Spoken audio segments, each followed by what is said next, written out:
bw'olaba ekimu ku birooto bino bingenda okuba nga buli lunaku olwaleero manya nti amagenda go gakwekulula ebintu bigenda kubeera nga tebitambula oba manya nti sizoni gy'oli mu muganda wange ebintu tebitambula bulungi.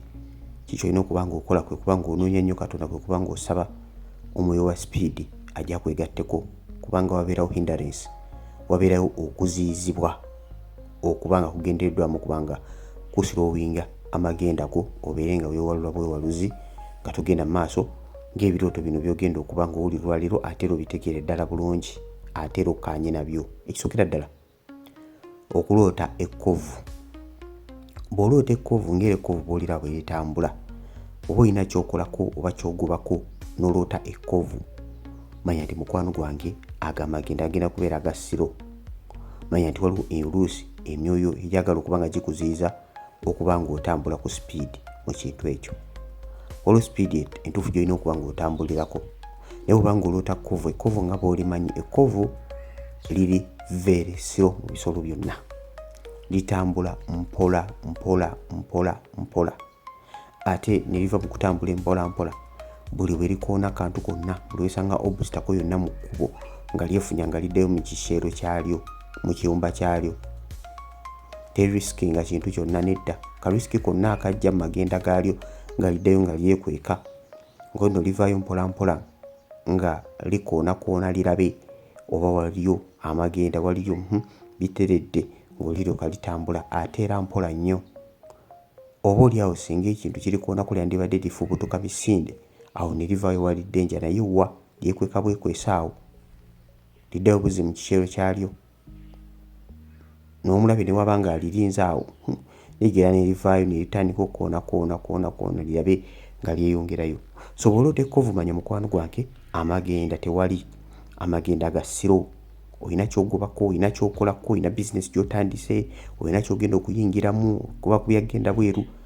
N'oloota ekirooto kino eky'ekkovu manya nti mukwano gwange amagenda mu ekyo gagenda kubeera ga siro. Ky'olina okuba nga okola kwe kubanga oyimirira okuba nga osaba, era mu kusaba n'okusiiba omenye omwoyo gwo gwa slow progress, omwoyo gwo ogw'okutambula empola, omwoyo gwo ogw'okusooba, omwoyo gwo gukutte mu kifo kimu okuba nga teweeyongerayo, omwoyo gwa stagnant ogwo. Mukama yeebazibwe. Bw'oloota kino ojja kuba kirooto namba 2, okuloota akannawuluvu. Kannawuluvu mukamanyi bulungi nnyo, nako tekasoobye woowe. Kannawuluvu kano akakyusa kkala, kakamiliyoni mu luzungu. Kannawuluvu ako muganda wange nako olugendo lwako luba lwa mpola mpola mpola mpola mpola mpola. Ate bwe katuuka mu kifo nga kalina okutwala obudde kakyuse kkala kafaanane n'ekifo kekweke bulungi, nako tekarisikinga. Denja bwegwa kalina kukyusa bukyusa kkala kekweke bwekwesi, si kufubutuka misinde kweyongerayo. Kakudda buzzaawo era katambula kakankana. Mukama yeebazibwe. Katambula kakankana tekanguwa, okuggyako nga tekalina wekekweka olekefula nga akanguwa, naye tekalina nako byekanguwa. Bw'oloota nga nawuluvu manya nti muganda wange amagenda amagenda tewali, amagenda ga siro, amagenda ga kubeera mu kifo kimu kwetooloolera awo. Mukama yeebazibwe. Ebirooto bino byonna byenjogerako bw'obirootanga mukwano gwange todda buzza okutuula, todda buzzi mu kwekubagiza, yemuka osabe, sazaamu enkwe z'omulabe sitaani za programming oluusi mina gabeera n'amalogo gagendeddwamu okuba nga kusilowinga. Obadde okola bizinesi emu ng'ebadde etambula bulungi, naye okuva ewaloota ebirooto bino byenjogerako gula ebintu tebitambula, kyokka oli awo otudde weewuunya lwaki ebintu tebitambula, nga tudde ne Mukama akulaga lwaki tebitambula. Oli awo mulokole. Mukama yeebazibwe. Kannawuluvu kano kaba kakulaga mukwano gwange amagenda go bwe gayimiridde. Ekyoto namba 3, okuloota bagiyita batya eno gundi tortoise kino ekibeera ne hard shell. Tortoise ye bagiyita batya bannange, abamanyi Luganda. Tortoise enfudu. Mukama yeebazibwe. Okuloota enfudu enfudu naye baneeteesoobye woowe. naye ebizibu bijja yekweka bwekwese mu kintu kyayo. Enfudu tetambula, enfudu ebeera mu kifo kimu.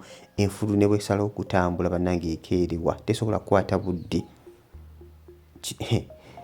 Enfudu egenda mpola nnyo, etambula veresiro, terisikinga nayo bweraba ekintu kyonna ekiri dangerous yekweka bwekwesi, terina magenda. So bw'oba ng'oloota nfudu manya nti era mukwano gwe kyekimu n'ebiri bye twalabye. Tewali magenda ga siro, era bwe gatyo galinga ga nfudu, tolina gy'olaga. Kola bizinesi emu oloota nfudu, olaba ebintu tebitambula, kyokolya otudde butuuzi, kyo kyoyingira mu kusaba n'okusiiba, onoonye Mukama omukoowoole, obuuze Mukama kiki ddogo. Mukama oluusi akulaga nti munnange okyali awo, ekikwetedde okuba ng'otambula ng'enfudu eno, waliwo eddogo eryaleetebwa ku bizinesi yo. Abaana ba Katonda Mukama abalaga naye tebakkiriza na kukkiriza. Abamu bwe bakkiriza ate tebatwala ddala lya kwambala maanyi kubanga balwana n'olutalo bawangule. Balowooza ebintu bigenda kwekola byokka na byokka. Babiregera mu kitabo kya Matayo 17:21 nti ekyengerero ekisooka okuvaawo kugira ngu oyingireko mu kusaba n'okusiiba. Kakati ggwe bw'olaba mukwano wange bakwetedde eddogo, beewaddeyo bagenze basamize, bawaddeyo saddaaka, bakoze batya, guli awo otudde butuuzi.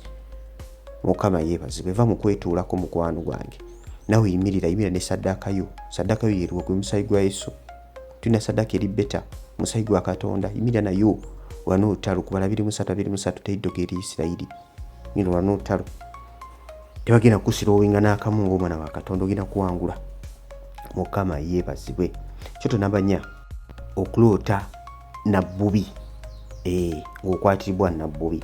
Kyoto kino tekiri so common nga biri, naye nakyo waliwo abakiroota ng'oloota okwatiddwa bunnabbubi. Nabbubi obadde otambula mu kifo olaba ng'okwatiddwa binnabbubi. Now byoto bingi by'oyinza okuloota nga biraga okukwatibwa. Kati nga bulaba nabbubi nga kutte, nabbubi atega omutego gwe ng'ekigendererwa alina bayagala okutrapinga, bateze omutego gwe ng'alina bayagala okuba nga atrapinga. Ekintu kyonna kasita kigwa mu gundi ya nabbubi eyo, ekiba tekigisinga maanyi, ebiseera ebisinga tekivaamu, kiyinza okumalamu ennaku, kiyinza okufiiramu paka nabbubi bw'ajja n'akikwata n'akyeriira. Kati ogwo omutego nabbubi gw'aba ateze mu kyoto, Mukama aba akulaga nti waliwo omutego omulabe wo gw'ateze okulaba ng'akwata amagenda go, okulaba ng'akwata ebyenfuna byo. Kyekimu mukwano gwe nga bw'owangula mu biri ebirala byonna bye njogedde, bw'oti era bw'owangula wano. Mulimu ebirooto ebirala ng'ebyokulota ng'ovuga obugaali, oluusi weetooloolera mu kifo kimu, oluusi wuuyo omulogo yennyini gw'omanyi obulungi, oluusi owa famire akuloga nga woovugira akagaali awo weetooloola weewuwe, oluusi gy'olaba bizinensi yo gy'ogikolera. Manya nti mukwano gwange eyo oba yakwatibwa, eba terina gyeraga. Most of the times gabira malogo. Nakola vidiyo ekwatagana ku malogo, ne vidiyo eraga okuziizibwa mu magenda go. So oba yakola vidiyo ekwatagana ku ddogo, kuona ka vidiyo akola ku screen yo, kajja bakakutwala bulungi nnyo. Ku vidiyo eraga eddogo kakone kubotako na kutekagenda playinga kakone ka vidiyo ako. Ako zikati Brother Steven kwa Chosen Generation. Musabe bolote ebirooto ebyo byenjogedde kwa manga ate 10 mu kusaba so kubanga owangula bere bulungi mweraba.